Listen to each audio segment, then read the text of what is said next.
I made this custom needlepoint stocking in Canva and I stitched it in less than 30 days and I made the whole thing for less than $30 and I've never done anything like this before. This is literally the first needlepoint project I've ever done and turned out great. So I'm going to take you along with me for my next one that I'm making now, which includes 2 special, unique surprise ideas that I've never seen done before. So I'm going to share it all with you. I'm going to show you how I did it. It's easier than you think. You definitely can do it. I have no idea what I'm doing and I figured it all out. So I'm going to share it all with you. I did make some mistakes and I'm going to show you all of the mistakes so you don't have to make them either.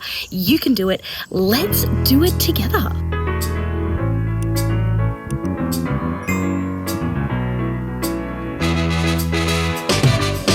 So this is just like an experiment I had in my head. I didn't know if it was possible, but it worked. So you don't need anything fancy or anything. This is really, really simple. So one thing that you may or may not know about needlepoint type stuff is that the grid that the design goes on often has to be hand painted. And for that reason, they're often really expensive.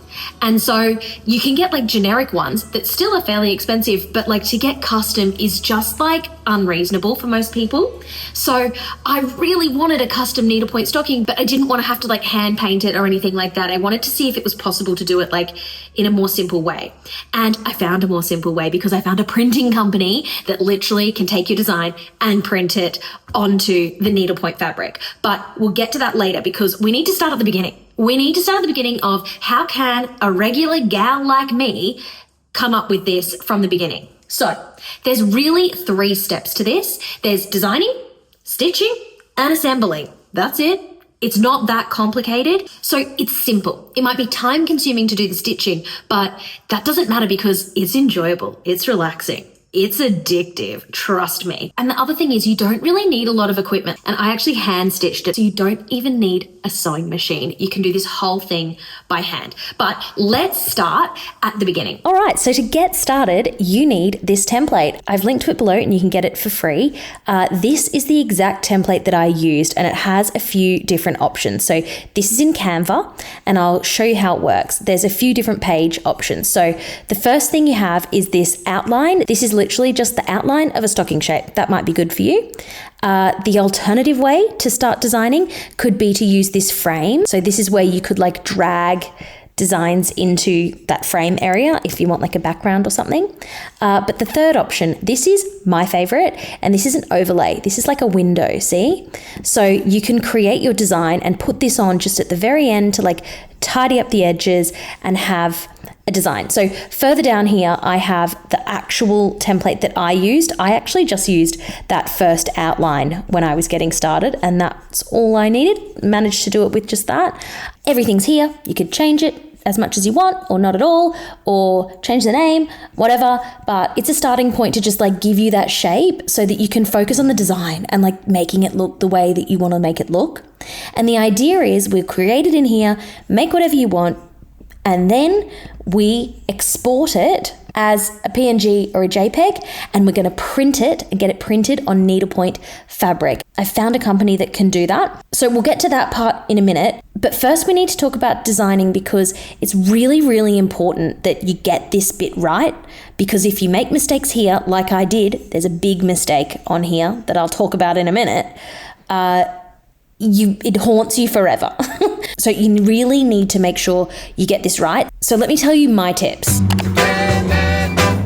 I can't let you go, baby. I just want to tell you that. No.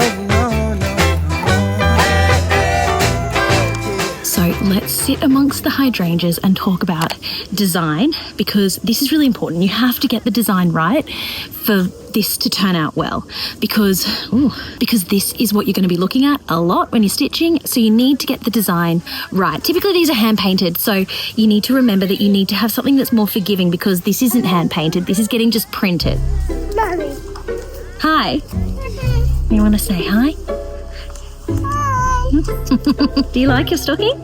Yeah. What do you think about it? It's going great. It's going It's a great. great little filming area, actually, isn't it? It is. Well, it is.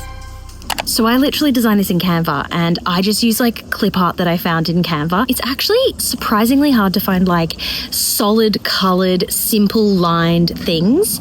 Like a lot of the graphics that you find online are like really squiggly and detailed and cute, but it's just not what works for this. So you need to keep it like simple and find like simple sort of flat icons wherever you can. You're essentially making it into like a pixelated design, so it needs to be something that's going to translate well with that. One thing I would say that is a massive mistake, maybe you've already noticed it, is I didn't know what color I wanted the background of this to be, and I thought I'll figure it out later. So I got it printed, and this part was white and this part was dark green, and I didn't think that it really mattered, but you can see the difference between the white coming through underneath here and not, and like this looks so much better. It was a big mistake, and I actually suspected it might happen, and I almost considered painting it.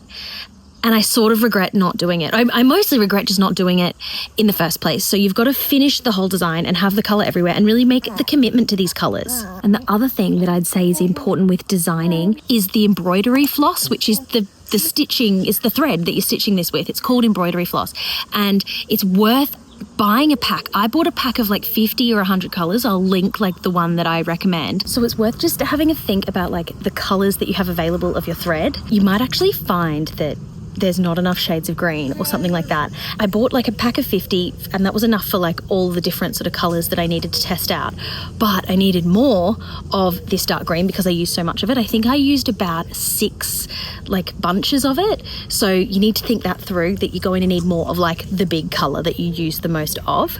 So have a think about that. I actually made a mistake because I was buying them on eBay and they were so expensive. I couldn't believe how expensive they were. And then I found this other website and they were so much cheaper. So I'll leave linked below that way cheaper one for you to get like your extras. So from what I understand, as someone who literally doesn't know what they're talking about and never done this before, what it seems is that there's 2 main brands, DMC and Anchor. I went with Anchor.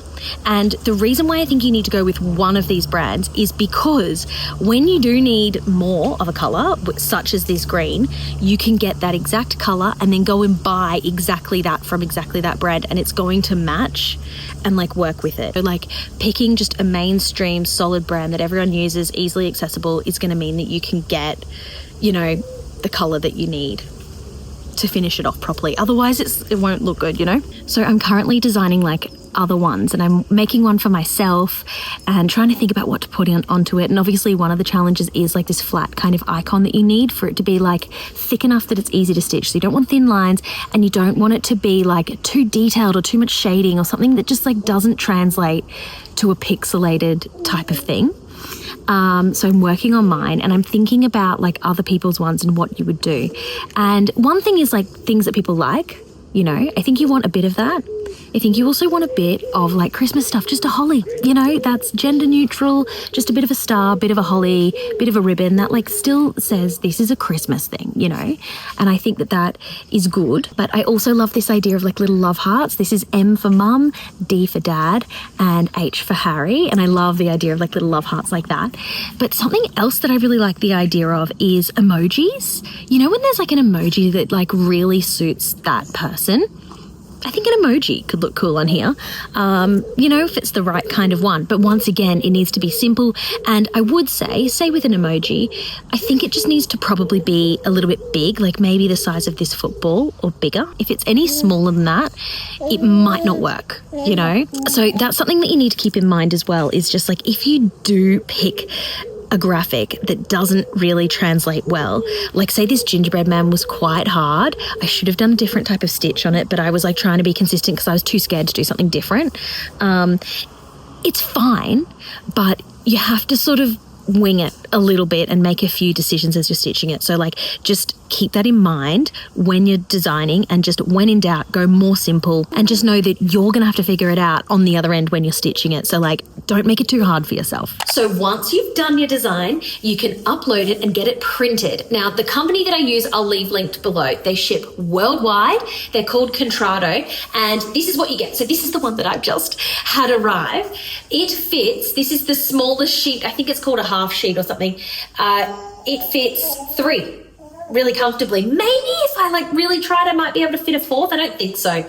because of the shape of the stocking, but this is what I got. So this costs like £20. I think that is like a bargain for 3 needlepoint stocking like bases. Like if you were getting these custom painted and designed and everything, I don't even want to know what it would cost, but it would be expensive. And you could do this like with 3 different designs, or you could repeat the same design if you thought you might need a backup if you're going to make some crazy mistakes maybe. But how cute. These are my designs. Now I need to explain to you what I'm going to be doing. I have 2 really, really cute ideas to like just take this to the next level. Like we've all seen needlepoint stockings before. We've seen custom ones with people's names on them before.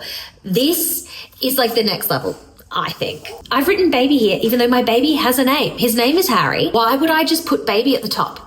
The reason is because I've just been thinking like, he's a baby. I can't like put, for Alfie, it's like motorbikes, and Harry is a baby and he doesn't have interests yet, but I still want him to have a stocking. Every baby has this problem. They don't have a personality yet. They don't have interests yet. You don't want like a babyish design when you're a kid, you want like whatever your personality is going to be. So my idea is, why not make this, stitch it up. This will be Harry's this year and maybe next year, depending on when he starts to, have some interests.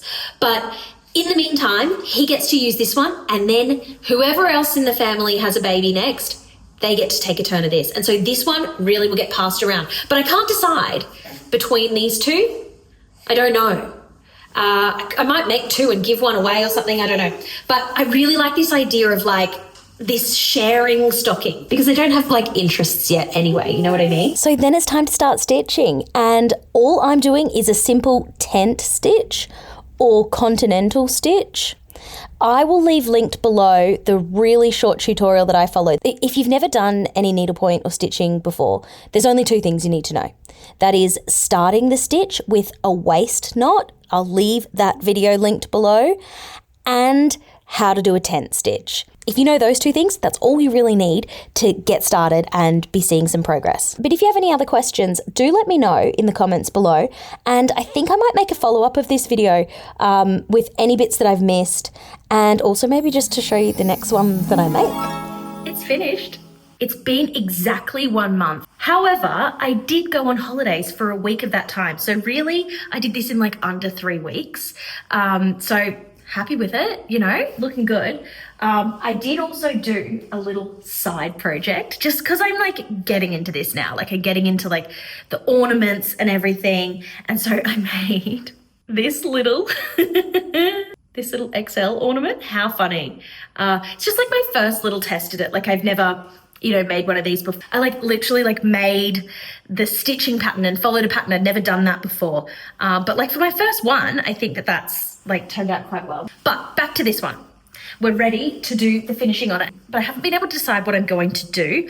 I've got 3 fabric options, and I'm pretty sure I'm going to use this blue one in the lining, and then I'm just choosing for the exterior of it if I do the stripe or the gingham.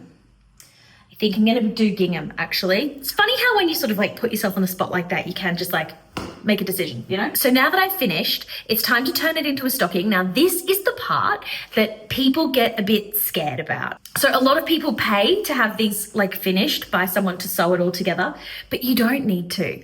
And you don't need a sewing machine. This one I hand stitched and turned out like perfect. And I actually really like that I hand stitched it because like, the inside's like a little bit messy. Like it's not perfect, but it's handmade, but it's very like sturdy. If you don't have a sewing machine, I think it's worth hand stitching it because it's just more of the same that you've already done. Like you've done the stitching of the actual thing, it's just more stitching. So like if you're here, you've done a whole needlepoint thing, you enjoy stitching. So why not keep stitching and turn it into a stocking? So that said, this one, I want to try with the sewing machine to compare because I actually really liked hand sewing it, but I'd like to just see what's the difference. We can test it out and compare and have a look at them. But I think it's time to show you my secret surprise for this that I've been talking about. So this is the idea that I've had that I'm really, really excited for because I haven't seen this done before. Maybe it has been done before and I'm not aware, but this is my idea. So as you know, this is going to take my stocking to the next level. So as you know, this is baby. The intention is it's for babies in the family and it gets passed around. That's a lovely idea. To take it to the next level, because it's such like a sentimental thing of like your baby's first stocking and everything, I have this. This is a piece of leather. I think it actually might be vegan leather. I'm not sure. It doesn't really feel like normal leather. I want it to get real leather, but this is what we have. Hopefully it'll still work. Maybe it is real leather. I don't actually know. Can't quite tell. But we have this.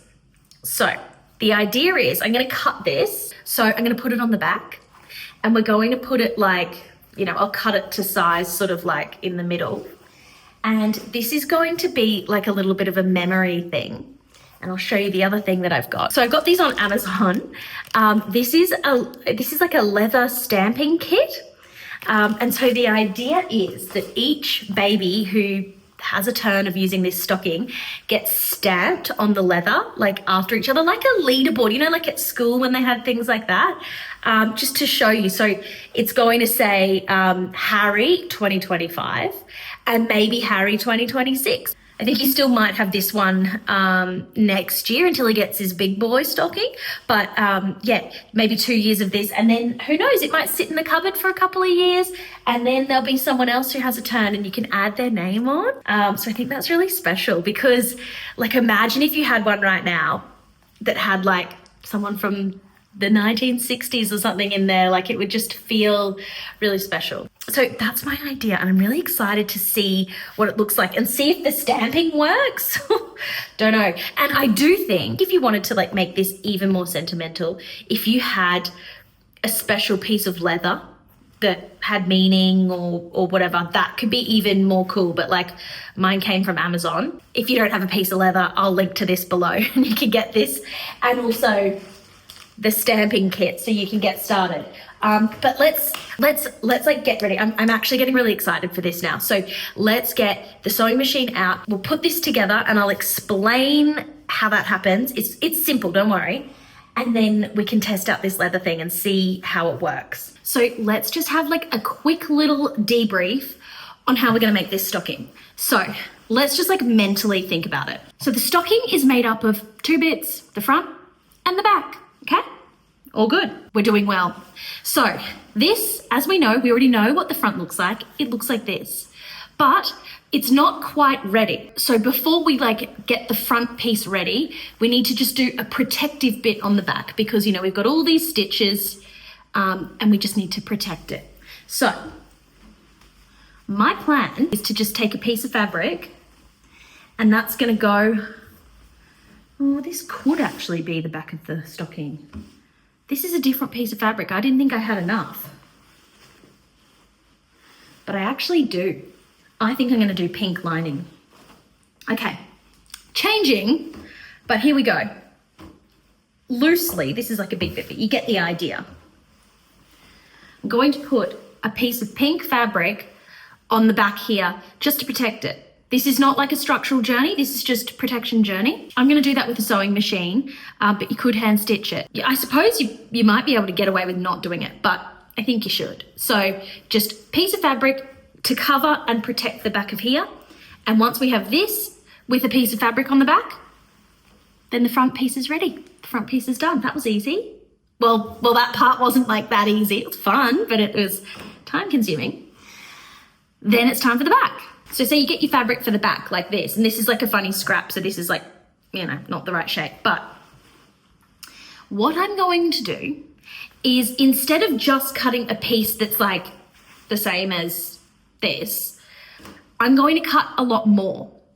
And the reason why is so that I can have a little bit of a lining. So it will be a bit like this. So there's the back piece, that looks good, but the extra I've folded in here. And this is gonna just be, so this will be the top. And so the idea is that there's just a bit extra hanging down in there just so that when you open the stocking, you can see just like a nice print rather than just like the back of the fabric. You could do it down like as far as sort of you want. I didn't do that very well in my last one. I'll show you. So see, in this one, I forgot when I was doing it. And I've only got like this you can sort of see the edge coming out there. See what I mean? Like you want that bit to go down deeper so that you don't see it. And also I'm going to add this tag. How cute is this? I'll link to where I got this made. It's a website that does like custom like labels, and you could do whatever you want. Like you could, I don't know, write your family surname or whatever. I just wanted something because I was like making lots of things and I was like, oh, imagine if I just get made by mum, which was like the best idea I could come up with. I wasn't feeling particularly creative, but I thought, imagine if this ends up like in a charity shop in like, I don't know, 20 years or 200 years or whatever, that someone can see it and be like, oh, someone's mum made that. Like, that's really special. And so like the sentiment, I feel like if I wrote my name on it, you'd be like, some person called Phoebe made this. But when it's made by your mum, it feels like extra special. I don't know. I was inspired by this thing I once saw in a charity shop that said made by dad. And I was like, oh, it just feels so special when it's like someone's dad made that. It just seems like to have like an extra bit of special energy. Because I suppose it's because you understand a little bit about the story of the thing when it's like, oh, it was a mum, you know, and it was given maybe to their child, or like, I don't know, we really connect with the stories of things, I feel. So I really love trying to like add to the story of it. And obviously that's what this piece of leather is going to do. It's going to tell a story eventually, but playing the long game on that one, take a while. But anyway, so yeah, let's have a look at this one just to confirm. So we have the front, the green piece of fabric is the bit that I just sewed on to protect it. And then the back that you then just fold over that top. And then you sew it together. I added this trim for this one, but I'm not going to do it with this one. So we're keeping it more simple with this one. I think this was a mistake. I should have used the trim on this one. I think it looks better, but you live and you learn. Look, we've done an experiment, but it's all part of the journey, you know. 2 other pieces of information to include is the little hook, which we'll get to. Don't be intimidated. And the binding stitch, which I have to say was my favourite part, actually. Such a satisfying stitch to do. And you just do it along the top to make that bit look nice. I suppose, actually, the next thing that I've got to do is my favourite part, which is the binding stitch. So I'm going to cut out around the edge of this, do this binding stitch along the top, and then get ready for the backing piece. And then we will have finished the front. And then we're nearly there. Now here's my advice if you're thinking about assembling your own stocking. Now I totally get why people don't want to finish it themselves because you've just put all this effort in, you've done all the stitching. The last thing you want to do is ruin it by making some stupid mistake. So I get it, but my word of encouragement is you already know how to hand stitch because that's what this whole thing is. So you can do it. But the good thing about making this stocking compared to like other things that I've made in the past is it's just flat. Like it doesn't have the complicated, like it doesn't have arms and legs and zips and buttons and all these things. And it's just a flat thing.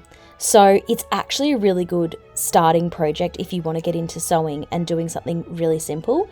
But my advice is just take it really slow and just focus on one thing at a time. You know, so what are we doing? Okay, we're sewing on the protection layer. Let's just focus on that. Don't focus on what you're going to be doing next. Don't get ahead of yourself.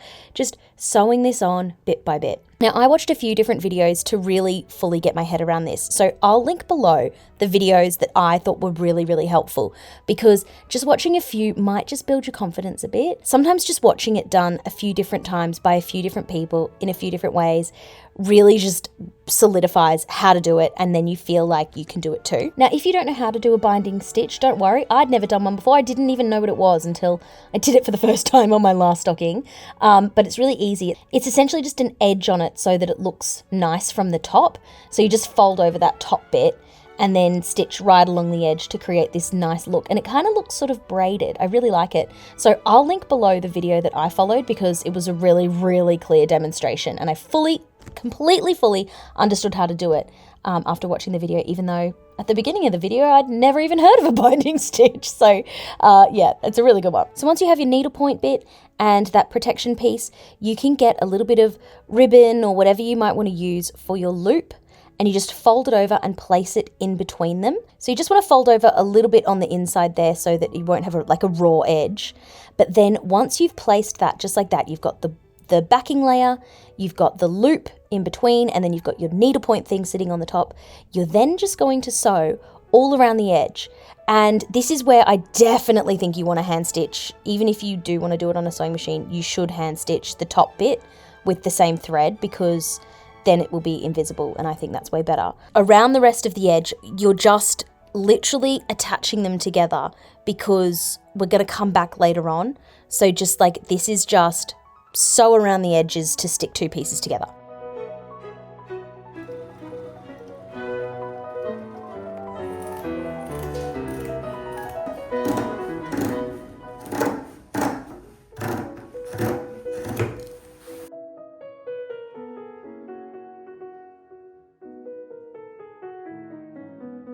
Now this part is optional. This was me adding the tag on the inside.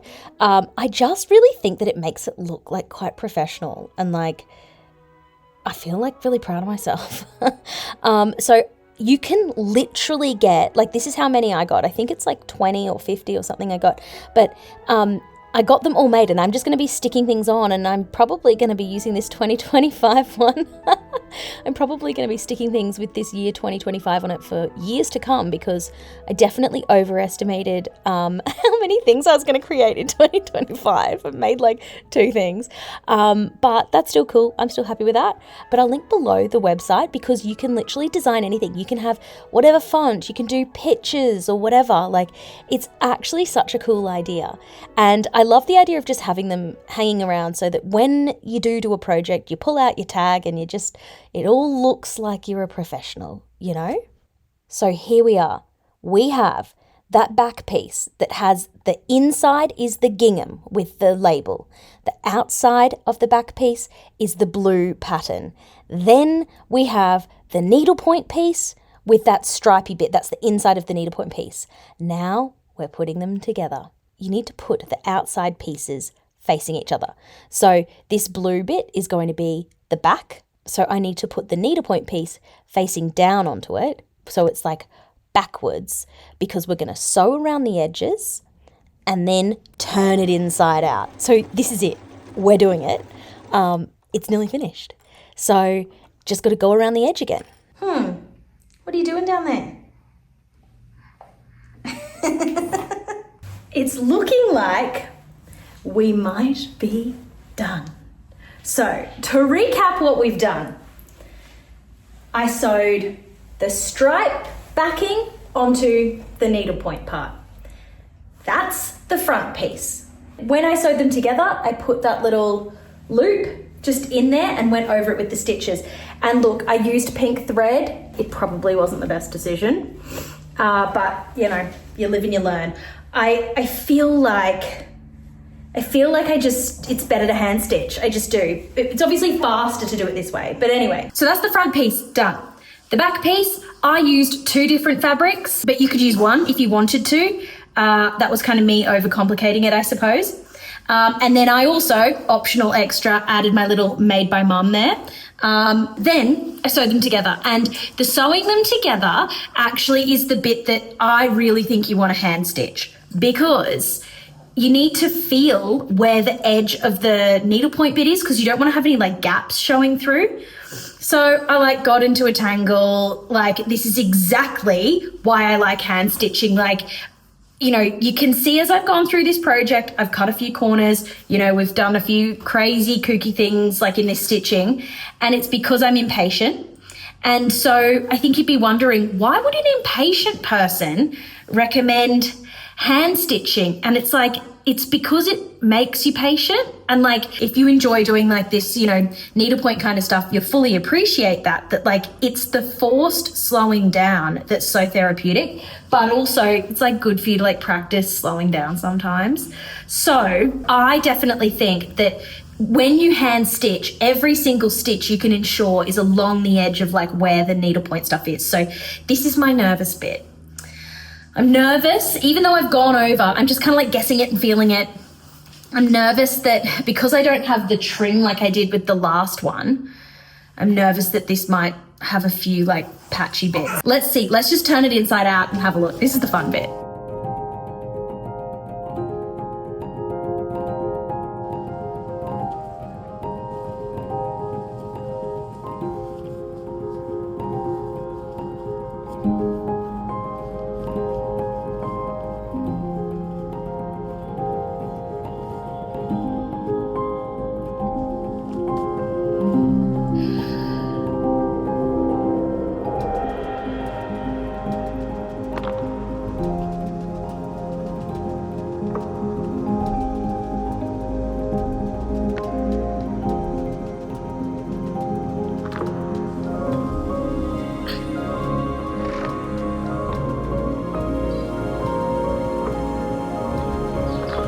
Done it. I'm so happy with how this turned out. I've just got to tidy up a few little bits. There is one mistake down the bottom here, and that is where I didn't see. This is what I'm talking about when I'm talking about like the gap between the stitches. Like it was too big here, and so there's that. So I'm gonna have to go and tidy that up, but it's at the bottom. It's not like the end of the world. Like I'm not too worried about that. Oh, there is a little bit there too.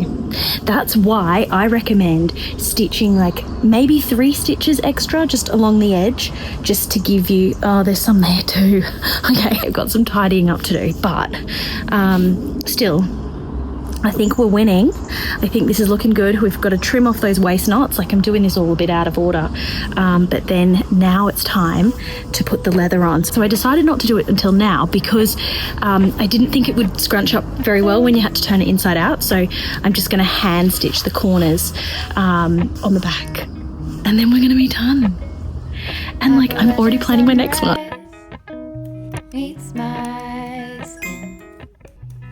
Even with my eyes still closed, I can feel it coming. I was really kind of expecting that I was going to make a mistake with the stamping, and I didn't. It's really just that simple. You just put the letter where you want it and then hammer it. And just doing like a nice, clean, solid, hard hit has a better result, of course. And I think it's just going to look better and better every year when you add more and more names on there. And like, of course, the different names are going to be a little bit wobbly. Like, you know, there are going to be mistakes made with this, but I think that's the recurring like story of this whole project is like, maybe it's a life lesson to embrace that in life generally, of like, it's not going to be perfect. There's a really big difference between perfect and special. And I prefer special. Here it is. I'm so happy with how this turned out. I feel like the back is like really like beautiful. I hope this leather ages over time. I don't know if it will, but it's so cute. Now sewing this on the back was a little bit hard, and I don't really know the easiest way to do that because I had to do like the stitches down here were really hard to tie off at the end, and I don't really know what the solution to that is. Maybe it could be like finding some kind of like button or some kind of thing like that to secure it. I don't know. That might be something that like another version of this might, you know, we might improve that design feature. But here it is. So overall, what I would say is the most important thing I actually think is making sure when you start with your design that you really like it, because over time, as I've been stitching it, you know, you spend so much time looking at it. I'm like, oh, I wish I'd changed it a little bit. So think through your design, do some research, you know, really get some like good inspiration so that you really, really, really love your design. And like, I look at it now and I'm like, it is cute. I love it. But I kind of wish that I'd like gone with this whole look a little bit more. Like, I think that could have matched a bit more, but you know, it is what it is. I'm still really, really happy with it. So yeah, make sure you're just really careful with your design and like getting that to a point where you really, really love it. Then I would say when you're stitching it, just be slow and steady and go through it and think forward how much thread you need, because you need to order it in advance of you needing it. Otherwise you'll just be sitting there desperately waiting for your extra thread to arrive.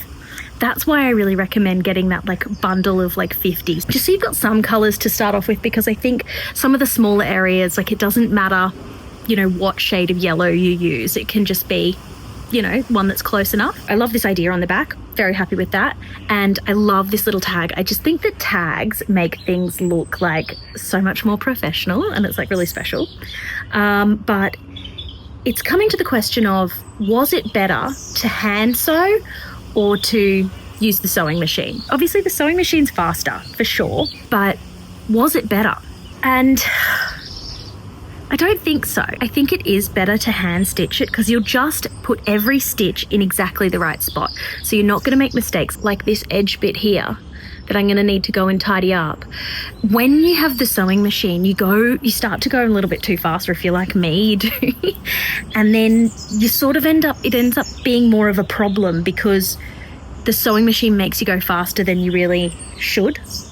And I think overall, that's what this project is about. That's what needlepointing is about. It's about slowing down and sort of enjoying the process and the method of it. So I just think that hand stitching it was better. And in the future, I will hand stitch it, I think. And I think I prefer how this one has that the trim on the edge. That made it easy to hand stitch, because I essentially stitched it onto the front first. So I then essentially had a guideline. You're able to see exactly the edge of this and sew this trim around that edge. And then you just use that as your guide to put the back on. And so then it's all good. So yeah, that would probably be my advice for next time. I'm gonna have to watch this video next time I do it to remind myself. Hand stitch the trim on, and then you could use the sewing machine for the other bits if you felt like it. But you definitely can totally hand stitch, and you definitely can totally do the sewing machine, whichever one you want, So I'll give you one guess as to what I'm gonna do next. Yeah, I'm going to start the next one. We're doing one for Dad, and then me. I just can't decide like what I want to do. So Dad's next. We're going to have a full collection, and then one day Harry will get it. Harry will get his big boy one, and whoever else will get a turn of this. How exciting! How fun! But yeah, I've still got to trim off that bit of Alfie's. But so make sure you subscribe, and I'll keep you updated when I make more, because like I'm not stopping at my family. I'm going to make these for everyone I know, and then when I run out of people I know, I'll make them for people who I run into on the street, probably. Maybe the mailman will get one, who knows. But yeah, enjoy. And if you make this, share it with me. I really want to see it. I've been loving the people who've been doing it alongside me. It's so much fun. And yeah, I want to see what you create. I want to see your designs as well, because I think my designs are going to get better in the future. Who knows? Anyway, I'll see you in the next video. See ya. Golden things, gold hair, gold rings, gold leaves.